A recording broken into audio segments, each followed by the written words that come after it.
पाकिस्तान में एक ऐसा वाकया हुआ है जो आज तक नहीं हुआ है।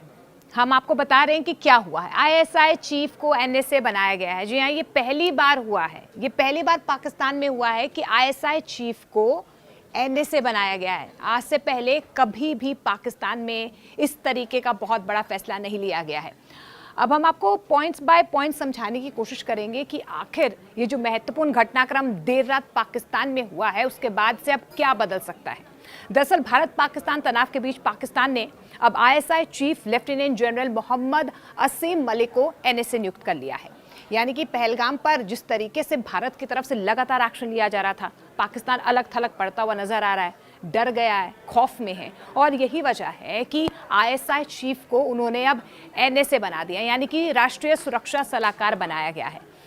अब हुआ क्या कि 29 तारीख को कहा जा रहा है पाकिस्तान की तरफ से कि नियुक्ति कर ली गई थी, लेकिन 30 तारीख को नोटिफिकेशन दिया गया। लेकिन आधी रात को पाकिस्तान सरकार की तरफ से ये नोटिफिकेशन आया है, यानी कि ये माना जा रहा है कि अब कहीं ना कहीं पाकिस्तान बैकफुट पर आ गया है। एक नोटिफिकेशन जारी किया गया, इसके मुताबिक पाकिस्तान ने खुफिया एजेंसी आईएसआई के प्रमुख लेफ्टिनेंट जनरल मोहम्मद असीम मलिक को राष्ट्रीय सुरक्षा सलाहकार बना दिया है। और इस बीच आपको ये भी बता दें, अब ये दोनों पद पर तैनात रहेंगे, यानी कि एनएसए यानी कि नेशनल सिक्योरिटी एडवाइजर के पद पर भी तैनात रहेंगे। और पिछले ही साल इन्हें आईएसआई का चीफ बनाया गया था, तो अभी आईएसआई चीफ भी होंगे और एनएसए भी होंगे। और ये पहली बार पाकिस्तान में हुआ है और साफ तौर पर अब ये इशारा कर रहा है कि शहबाज सरकार को मुट्ठी में करना है, यानी कि सरकार और सेना के बीच पाकिस्तान में वैसे ही नहीं बनती है, टकराव एक बार फिर से हो गया है। और ऐसे में अब कहीं ना कहीं जो है पाकिस्तान की खुद की अंदरूनी कलई जो है वो खुलती हुई नजर आ रही है। देखिए, ये जिस तरीके से तत्काल प्रभाव से उन्हें राष्ट्रीय सुरक्षा सलाहकार का अतिरिक्त प्रभार दिया गया है, इसके साथ साथ आपको ये भी बता दें कि पाकिस्तान के अब ये 10वें एनएसए बन चुके हैं।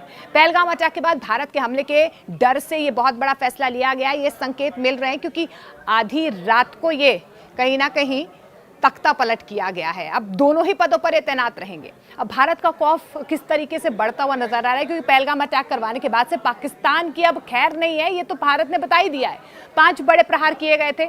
जल प्रहार यानी कि सिंधु जल संधि को बंद कर दिया गया था, रद्द कर दिया गया था। वायु प्रहार यानी कि एयर स्पेस को बंद कर दिया गया। अब अग्नि प्रहार हो गया है, कोई नहीं जाता, यानी कि अब पाकिस्तान को अगर जाना भी है तो चीन के रास्ते जाना पड़ेगा। और पाकिस्तान को अब यकीन नहीं हो पा रहा है कि अब भारत से वो लड़े कैसे, बैकफुट में कहीं ना कहीं आ गया है। अब भारत जो है उसने तैयारी पूरी कर ली है कि वो पहलगाम का बदला जरूर लेगा। और यही वजह है कि पाकिस्तान के अब हाथ पांव फूल गए हैं, उनके समझ नहीं आ रहा। और यही वजह है कि अब ये देर रात जो है इस तरीके से फैसले लिए गए हैं। वहाँ पर गीदड़ भपकियाँ जो है लगातार दी जा रही हैं कि हम परमाणु हथियार हैं हमारे पास, हम आप पर अटैक कर सकते हैं। लेकिन वहाँ के अब रक्षा मंत्री खुद कह रहे हैं, अल्लाह का नाम ले रहे हैं, वो कह रहे हैं कि भगवान जंग ना हो। अमेरिका चीन से बचाने की गुहार लगा रहे हैं, ब्रिटेन से बातचीत कर रहे हैं, सऊदी अरब जा रहे हैं, यूएई जा रहे हैं, चाइना के पास जा रहे हैं, वो कह रहे हैं जांच करवाइए।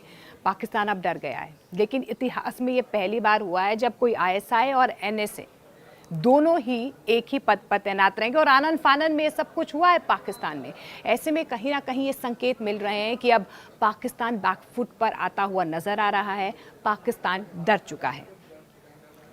अब देखिए, भारत से जो तनाव बढ़ता हुआ पाकिस्तान का नजर आ रहा है, उस बीच ये खबरें भी आ रही हैं कि इन दिनों पाकिस्तान सरकार यानी कि शहबाज सरकार और सेना के बीच जबरदस्त टेंशन चल रही है। सरकार जो चाहती है, सेना वो मानना नहीं चाहती है। उसे ये तो बिल्कुल पसंद नहीं है कि सरकार बताए कि क्या करना है। सेना को पसंद नहीं है कि सरकार बताए कि उसे क्या करना है और क्या नहीं करना है। दोनों हमेशा जो है अलग राह चलते हैं, टकराव हमेशा रहता है। और ये आपको एक और भी जानकारी दे दें, जो एनएसए जो अभी फिलहाल में बनाए गए हैं वो बलूचिस्तान में भी बहुत सारे ऑपरेशंस को अंजाम दे चुके हैं।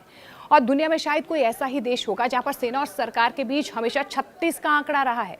अब पाकिस्तान एक ऐसा देश है जहां पर सेना और सरकार के बीच 36 का आंकड़ा रहा है।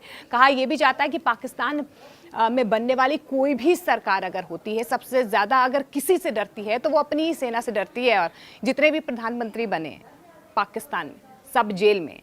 ये आपको याद है ना, ये तस्वीर तो आपने पाकिस्तान की देखी है, वहाँ पर किस तरीके से जितने भी प्रधानमंत्री बनते हैं वो जेल ज़रूर जाते हैं। ये बात पाकिस्तान के लिए कोई कहता रहा है कि वहाँ पर सेना और सरकार के बीच कभी बनती नहीं है, टेंशन टसल रहती है। और पहलगाम अटैक के बाद से तो अब सरकार की सुनी नहीं रही है सेना। और ये वजह है कि अब आईएसआई चीफ को एनएसए बना दिया गया है। कई मायनों में सेना की ताकत और प्रभाव सरकार से कहीं ज्यादा वहां पर देखी जाती है। पाकिस्तान की स्थापना आपको बता दें 1947 में हुई थी, भारत के विभाजन के साथ हुई। तब से ही सेना देश की राजनीति में एक प्रमुख शक्ति रही है। पाकिस्तान को कई चुनौतियों का सामना करना पड़ा है। आर्थिक अस्थिरता हो, क्षेत्रीय विवाद से लेकर आंतरिक तनाव तक कहीं ना कहीं सेना और सरकार के बीच रहा है, और इसमें सेना ने खुद को सुरक्षा के रक्षक के रूप में स्थापित किया है।